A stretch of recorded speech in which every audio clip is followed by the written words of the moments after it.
As Yi Xian swiftly cautioned the princess against causing a disturbance, Su Qing, taking control of the situation, silenced the crowd and officially commenced the auction proceedings. With a sense of purpose, Su Qing placed 3 meticulously adorned boxes on the table, signaling the start of the bidding for the air-breaking pills, followed by the renowned spiritual weapon known as the stunning shadow knife, and climaxing with the highly sought-after Earth-ranked martial art book, known as the Silent Fire Finger.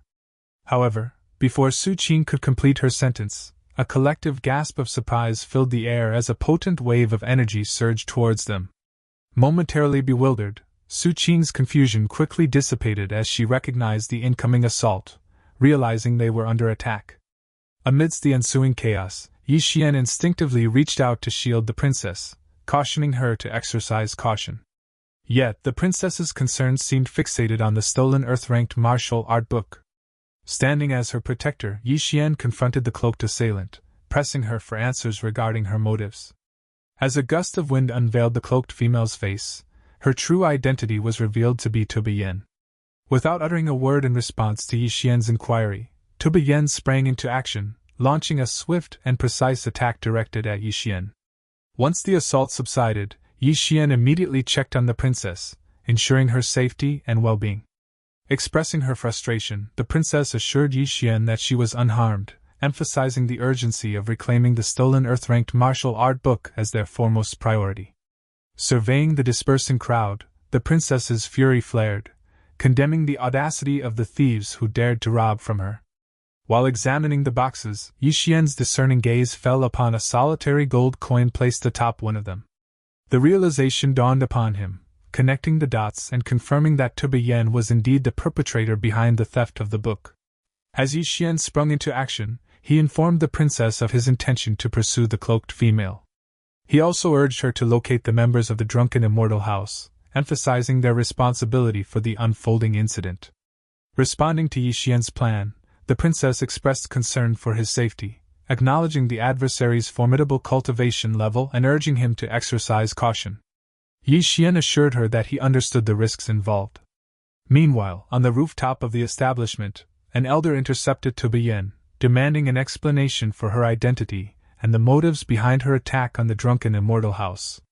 In a challenging tone, Tube Yen questioned the greatness of the drunken immortal house, daring the elder to demonstrate their true capabilities. Provoked by her arrogance, the elder mustered his power to launch an attack. However, Tube Yen effortlessly interrupted his move, counterattacking with precision. The elder's weakened state was evident as he spat blood, questioning if Tube Yen had already attained the divine harmony realm. Unperturbed, Tube Yen struck the elder's chest with a palm, advising him to leave if he already knew the answer. Continuing her assault, she delivered a swift kick, expressing her disappointment at being unable to defeat him without dirtying her hands. As the elder fell to the ground, he issued a warning, emphasizing that the drunken immortal house would not let Tube Yen escape unpunished.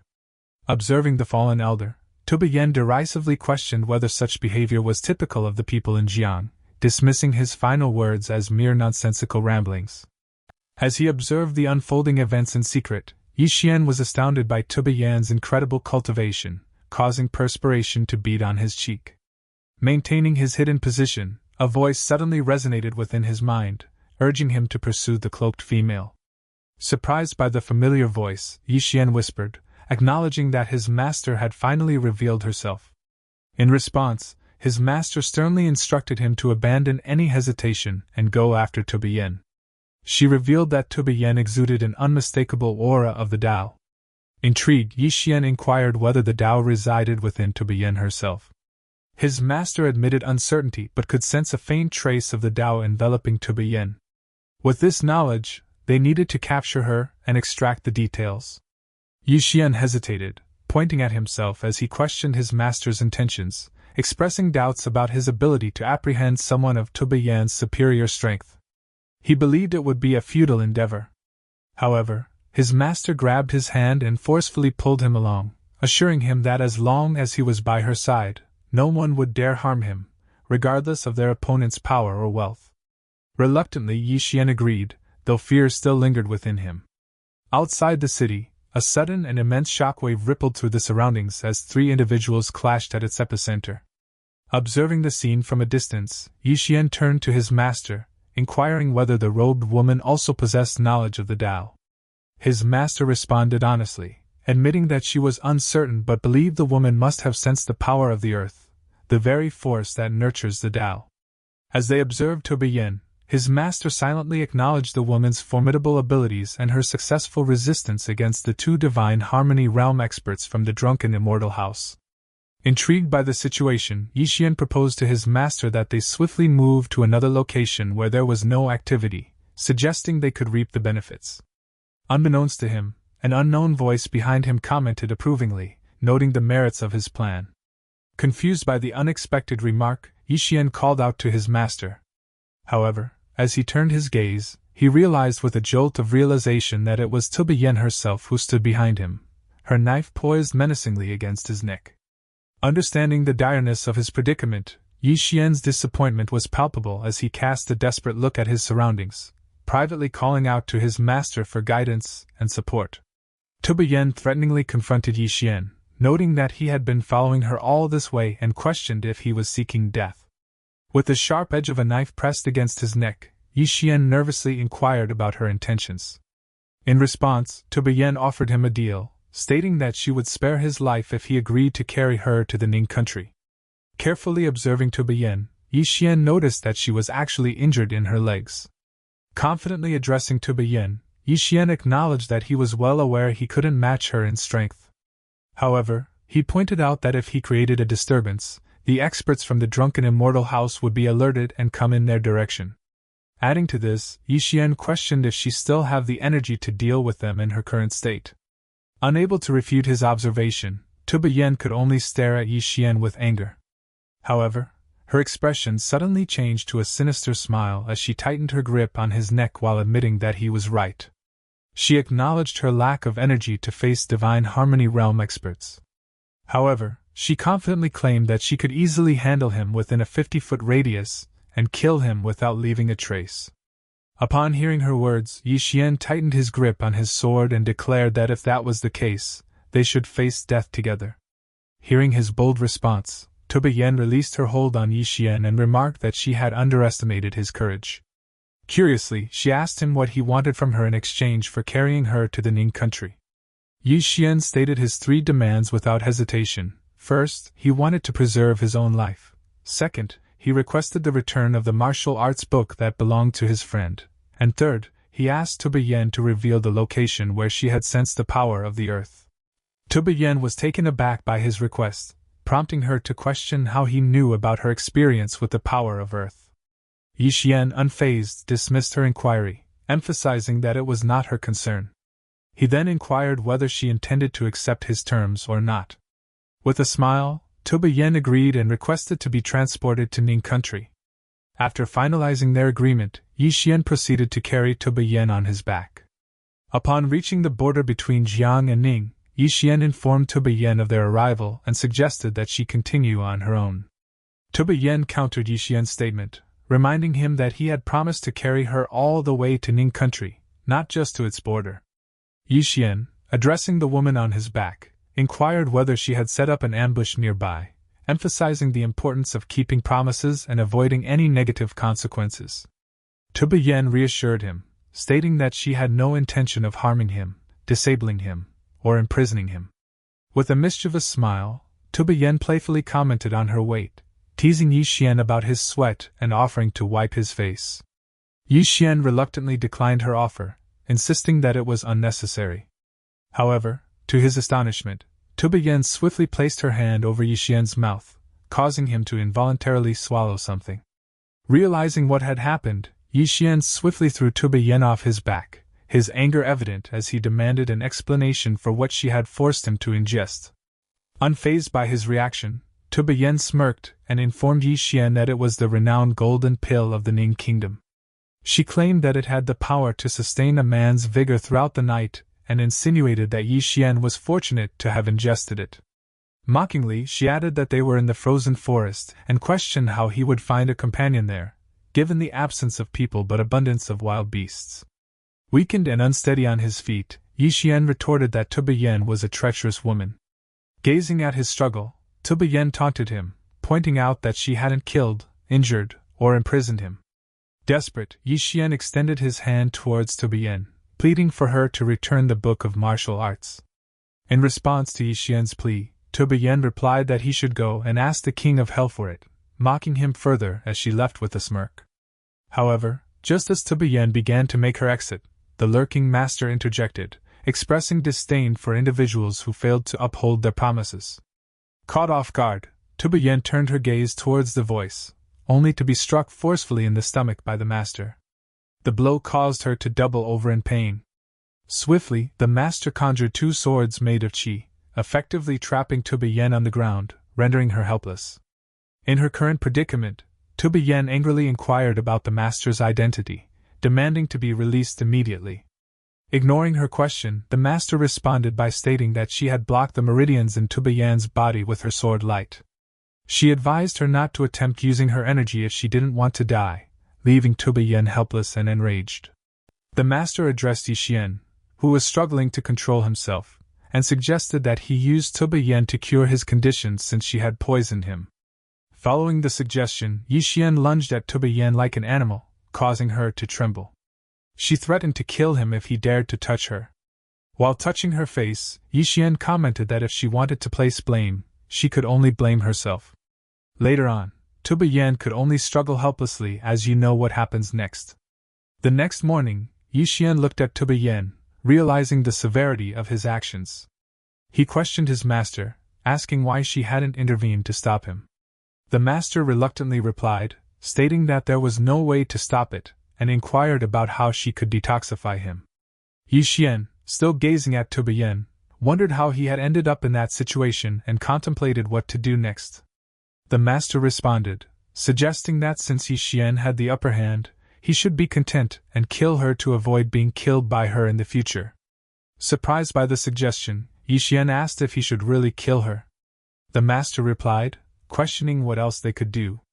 Considering Tu Bian's power, if she was not eliminated now, she would pose a threat later on.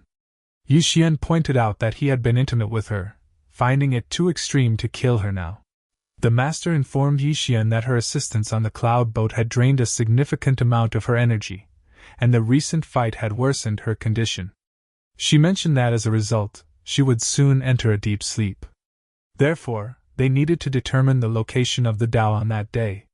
Confused, Yi Xian questioned why the master hadn't informed him earlier. The master raised her sword, pointing it at Yi Xian, signifying that he had no control over the situation. Yi Xian insisted that he wouldn't allow the master to exhaust her energy, and that he would face the trials and tribulations alone. Acknowledging his intentions, the master responded, explaining that she had her own principles. She suggested that Yi Xian should decide what to do with Tu Bian since she was his first companion. Reluctantly, Yi Xian expressed gratitude to his master. Yi Xian glanced at Tu Bian, his expression filled with uncertainty. As Tu Bian opened her eyes, Yi Xian timidly asked if she had overheard their entire conversation. In response, Tu Bian warned him that if he spared her life, she would make his life miserable. Yi Xian approached her and inquired about the specific location where she had sensed the power of the earth. He demanded that she hand over the book of martial arts.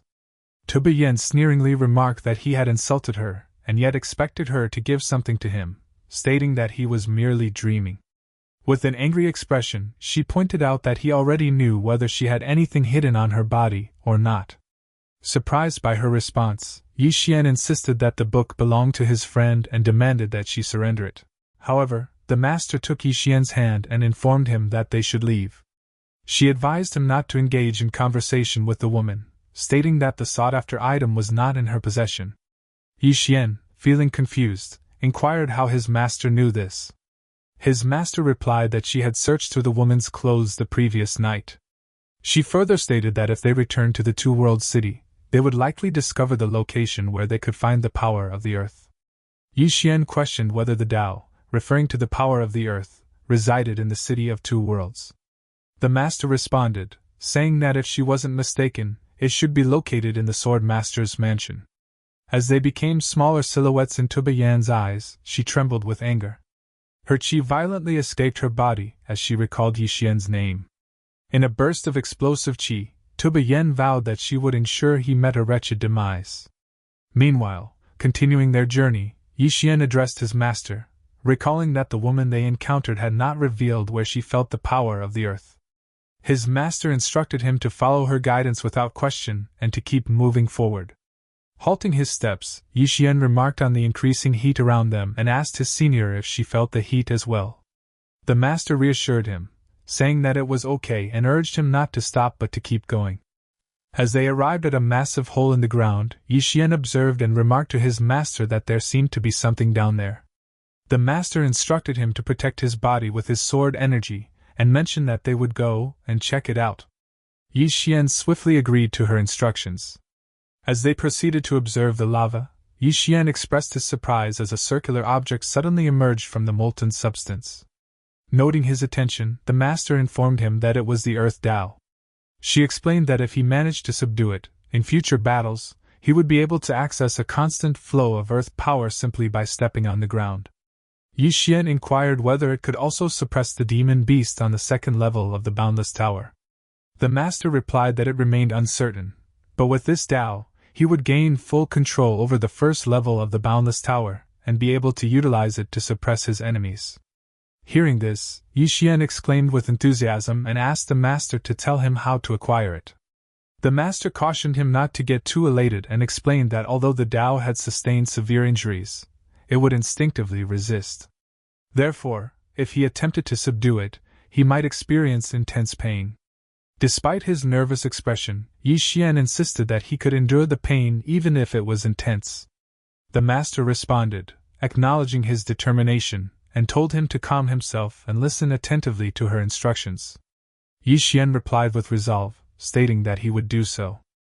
Following her instructions, Yi Xian proceeded to summon the tower, but as he did so, intense pain engulfed him. Kneeling in agony, Yi Xian remarked to his master that her description of the pain had been an understatement. It was excruciating. The master told him that he needed to endure the pain, even as Yi Xian struggled. Watching Yi Xian with uncertainty, the master pondered whether she had been mistaken about him if he couldn't handle it. As multiple strands of energy approached Yi Xian's head, he called out to his master. The master responded, urging him to endure and explaining that the Tao was repairing his flesh. Absorbing the strands of light, Yi Xian cried out in pain, causing his master to express concern and ask if he was okay. Surprisingly, as the master looked at him, Yi Xian was levitating in the air, with armor suddenly materializing on his body. Observing the armor, Yi Xian inquired his master about it. The master replied, stating that it was the armor of the earth, created from the power of the land. However, she mentioned that at Yi Xian's current level, the armor could only last for a maximum of half an hour, after which his power would be depleted. Yi Xian inquired if it meant that the Tao now belonged to him. His master replied that in order to subdue the Tao, he needed to continue cultivating the sword technique and devouring renowned swords until he acquired enough power. Only then would he be able to fully harness the power of the Tao. She further explained that at the moment, he could only tap into a fraction of the Tao's power. Despite that, the master pointed out that even this limited amount of power was sufficient for Yi Xian to surpass 2 levels and defeat someone in the peak sky realm with just one punch. Yi Xian expressed doubt, questioning whether it was an exaggeration to directly cross 2 levels. After uttering those words, Yi Xian charged a punch, directing it towards the ground and causing it to shatter. As Yi Xian realized his newfound strength, he pondered to himself about the immense power he possessed. He wondered if this was indeed the power of the earth. Happily, Yi Xian addressed his master, informing her that his fist had become significantly stronger. However, Yi Xian soon realized that his master was no longer present. He called out to her, asking where she was and wondering if his punch had been so powerful as to send her away. The master responded from within the ring, stating that with his current weak cultivation, he would need to practice for another 800 years to pose a threat to her. She explained that she had recently depleted a significant amount of power and needed to recuperate for a while. Later on, in the barracks of Two World City, the princess studied a map of the mountain while Yi Xian arrived to greet her. Approaching him, the princess questioned Yi Xian, expressing concern about his well-being. Yi Xian replied that he was fine but regretted his failure to retrieve her book of martial arts skills. Placing her hand on his shoulder, the princess assured him that it wasn't his fault, and that the blame lay with the drunken house. Yi Xian inquired if the drunken house has compensated her for the loss. With a saddened expression, the princess shook her head. At that moment, a guard announced the arrival of Steward Su from the drunken immortal house, who wished to see the princess. Su Qing greeted the princess as she entered the tent. The princess inquired if the drunken immortal house had managed to recover her book of martial arts skills. Su Qing shook her head and informed the princess that they hadn't been able to recover it. However, as compensation, the drunken immortal house had decided to offer her 10 million gold coins. Surprised by the small amount, both the princess and Yi Xian exclaimed, questioning the sum. Su Qing replied with a smile, confirming that it was indeed 10 million gold coins. She acknowledged that the amount might seem unfair but mentioned that her superiors had given instructions to take good care of the princess in the future whenever she visited Two Worlds City. Enraged, the princess lunged at Su Qing, gripping her by the neck, and expressed her discontent. She vehemently pointed out that the book of martial arts was worth 50 million, yet the drunken immortal house had only offered her 10 million. She accused them of underestimating her and treating her as an easy target for bullying. Struggling for breath, Su Qing urged the princess to calm down and warned her that even if they refused to provide compensation, there was little the princess could do. She cautioned against insolence. In a sudden move, Su Qing swiftly produced a long needle and plunged it into the back of the princess's shoulder, while sending the princess flying backward with a surge of qi. Yi Xian caught the princess and quickly checked on her well-being. The princess, in pain, revealed that she had been struck by Su Qing's concealed weapon, and now she couldn't move her arm. Maintaining her arrogant demeanor, Su Qing explained that she had used a silver needle as a lesson to teach the princess manners for her rudeness towards the drunken immortal house. As Su Qing exited the tent, she warned with arrogance that if the princess offended her again, she would no longer show any mercy. However, to her surprise, Yi Xian pierced her chest with his sword without any hesitation, admonishing her for daring to flaunt her authority in front of the princess. In her final words, Su Qing threatened that the drunken immortal house would not let them go unpunished. As Yi Xian retrieved his sword, he suggested that the princess send someone to the Ning kingdom to inquire about the stolen martial arts book, which had been taken by the Ning people. The princess acknowledged their predicament, expressing concern that their offense against the drunken immortal house might hinder their chances of receiving any compensation. Yi Xian asserted that he was the one who had killed Su Qing and stated that he would handle the matter himself. The princess disagreed with his decision, expressing her concern. Subsequently, the princess pulled Yi Xian out of the tent and explained that he should return to the imperial city. She assured him that she would take care of the rest, emphasizing that if the drunken immortal house discovered that he had killed their members, his situation would become difficult in the future. Yi Xian questioned what the princess planned to do if he left, stating that he was not afraid of the drunken immortal house. As the princess opened the tent, she warned Yi Xian not to be foolish and reminded him that he could not afford to provoke the drunken immortal house. She insisted that he should go back to the imperial city. However, at the entrance of the tent, they were greeted by the 9th-floor master of the drunken immortal house, who questioned the princess with a smile, inquiring about their hurried departure. Seeing the elder, the princess became nervous and broke into a sweat. She acknowledged that he was the new master of the 9th floor of the drunken immortal house. The elder confirmed this and mentioned that he had noticed that Steward Su's soul tablet was broken, so he had come to investigate what had happened. With a nervous expression, the princess took the blame for killing Su Qing. She then pointed towards Su Qing's body, explaining that her book of martial arts skills had been lost due to the drunken immortal house's negligence. Furthermore, when Su Qing had approached her and refused to provide any compensation, she had been attacked, resulting in her killing Su Qing in self-defense. The elder retorted, stating that regardless of the reason, if the princess had killed someone from the drunken immortal house, she would need to provide a satisfactory explanation. He emphasized that without such an explanation, the royal family of Jian would no longer be able to purchase provisions, weapons, armors, and horses from the drunken immortal house, which were necessary for their military campaigns. The princess questioned if the elder was openly betraying his own country by opposing her royal family. The elder responded by pointing out that regardless of the lineage of the royal family, the drunken immortal house will still be as prestigious as it is today. He further stated that the drunken immortal house had never been afraid of the royal family. Frustrated, the princess could only express her frustration. However, at that moment, Yi Xian intervened, confusing the princess. Yi Xian declared that he was the one who had killed Steward Su and invited any action to be directed towards him. Before anything further, he requested the elder to examine something. Yi Xian then showed the elder his VIP card, and upon recognizing it, the elder immediately began sweating, realizing the gravity of the situation and who he was dealing with. Nervously, the elder inquired about Yi Xian's name.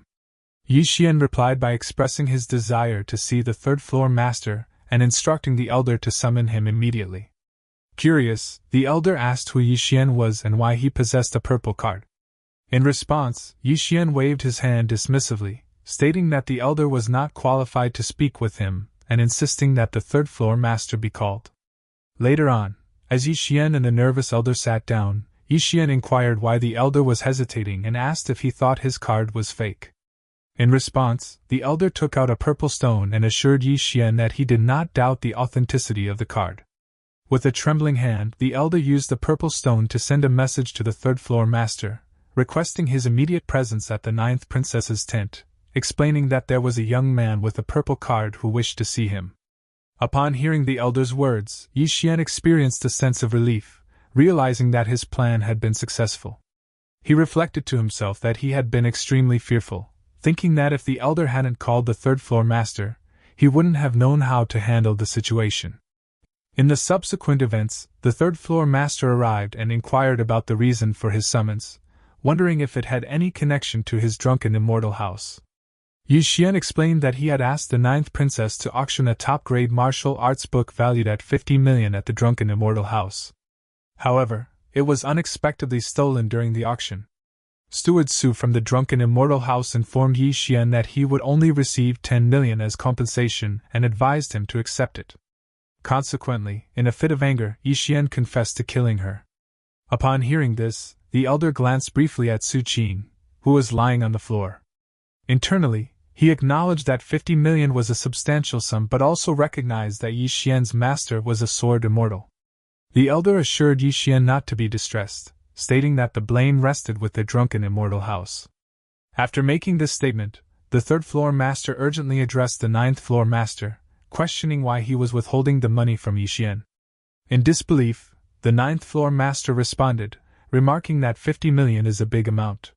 Surprisingly, the third-floor master retorted angrily, instructing him not to speak nonsense and to comply with his instructions. Following the order from the third-floor master, the ninth-floor master handed a golden envelope to Yi Xian, stating that it contained 50 million and instructing him to keep it. Yi Xian accepted the envelope with happiness and expressed gratitude to the ninth-floor master. The third-floor master greeted Yi Xian with a warm smile and informed him that he had the option to withdraw the money from any gold shop in Xinzhou or visit the renowned drunken immortal house. He kindly inquired if there was anything else Yi Xian needed, assuring him that he was at his service before taking his leave. Grateful for the third-floor master's assistance, Yi Xian expressed his sincere thanks and conveyed his anticipation for their next meeting. As they left the tent, the ninth-floor master curiously asked the third-floor master about his apparent fear of Yi Xian, seeking information about the young man's background. In response, the third-floor master raised a thought-provoking question, asking the ninth-floor master if he knew the circumstances surrounding the demise of the eighth-floor master. He elaborated on how Yi Xian's master had effortlessly defeated the eighth-floor master with a single sword strike, rendering him defenseless. Emphasizing the power of the young man's master, the third-floor master urged anyone considering provoking Yi Xian to first contemplate their ability to withstand the might of the immortal's sword. Hearing this, the ninth-floor master grew visibly anxious and exclaimed in surprise at the mention of a sword immortal. Meanwhile, Yi Xian, wearing a satisfied smile, tightly gripped the envelope, understanding that his master's reputation had successfully subdued these individuals. Observing this exchange, the princess remarked that she had no prior knowledge of Yi Xian having a master capable of commanding such reverence from the esteemed drunken immortal house. Intrigued, she expressed her desire to meet his master and pay her respects. In response, Yi Xian handed her the envelope, stating that the entire sum of 50 million was rightfully hers. Surprised by this gesture, the princess commented on his generosity, acknowledging the substantial amount involved. Yi Xian gently placed his hand on her shoulder and reassured her that it was her money, stressing the importance of promptly compensating the soldiers who were awaiting their payment, as they depended on it to support their families. Playfully, the princess affectionately called Yi Xian a foolish man and asserted that once he had given it to her, he could not take it back. Yi Xian joyfully responded, affirming that she could keep the money and teasingly remarked that in the future, if he found himself in any trouble, he would rely on her to come to his aid. Upon hearing these words, a gentle smile adorned the princess's face as she affirmed An's judgment, acknowledging Yi Xian as a true and worthy friend. With innocent gesture, the princess decided to place the envelope on her melons. Suddenly, a thought crossed the princess's mind, prompting her to mention that she had something for Yi Xian as well. As the princess opens a giant chest, Yi Xian playfully teased the princess by questioning whether she was about to present him with yet another golden sword. He reassured her that there was no need for her to continually bestow gifts upon a good friend. To Yi Xian's surprise, the princess withdrew a meticulously designed blue rectangular object from the chest. Handing it to him, she explained that An had informed her about his sister's health problem and shared that this fire spirit could potentially help her. Additionally, the princess revealed that she had personally requested her father to dispatch the most skilled healer from Jiang to Kanglin Academy, with the intention of treating Yi Xian's sister. She assured him that he would receive all the necessary details upon his return to Kanglin Academy. Yi Xian held the fire spirit tenderly in his hands, a mixture of gratitude and hope welling up within him. He silently contemplated whether this object could hold the key to saving his beloved Linger. Touched by Yi Xian's expression of gratitude, the princess responded joyfully, declaring that as friends, there was no need for formal titles.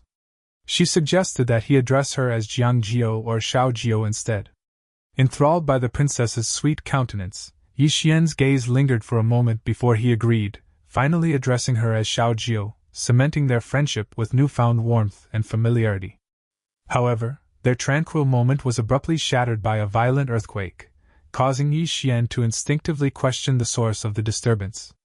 Reacting swiftly, the princess summoned a nearby soldier who promptly delivered a report, revealing movement on the other side of the mountain. As the soldier's words hung in the air, a colossal eruption of lava surged from the ground, surpassing even the height of the surrounding mountain range. Startled by the sight, the princess concluded that the breach of the spirit veins signaled the imminent arrival of war. Alarmed, Yi Xian voiced his concern, seeking confirmation that this disruption truly indicated the onset of warfare. The princess affirmed his apprehension, confirming that the eruption was indeed a dire omen of impending conflict. She proceeded to explain that with the rupture of the spirit vein barrier, spiritual energy would surge forth, transforming Two Worlds City into a coveted feng shui treasure trove, attracting numerous powers and families from across the continent. She emphasized that the city would become a battleground for the Jiang and Ning factions, with the involvement of other countries inevitable, particularly the formidable Tang dynasty, which would seize any opportunity presented. Assessing the gravity of the situation, the princess urged Yi Xian to swiftly return to the capital before the outbreak of war. Lost in thought, Yi Xian realized his limited understanding of the two armies and acknowledged that his primary concern lay in finding a cure for his sister's illness. Nonetheless, he grasped the princess's shoulder, pulling her into an embrace, assuring her that he would always be there to lend his aid whenever needed. Momentarily flustered, the princess reciprocated his sentiment by urging him to take care of himself upon his return and expressing her anticipation of their future encounters. Yi Xian responded, affirming that their paths would indeed cross again in the future to come.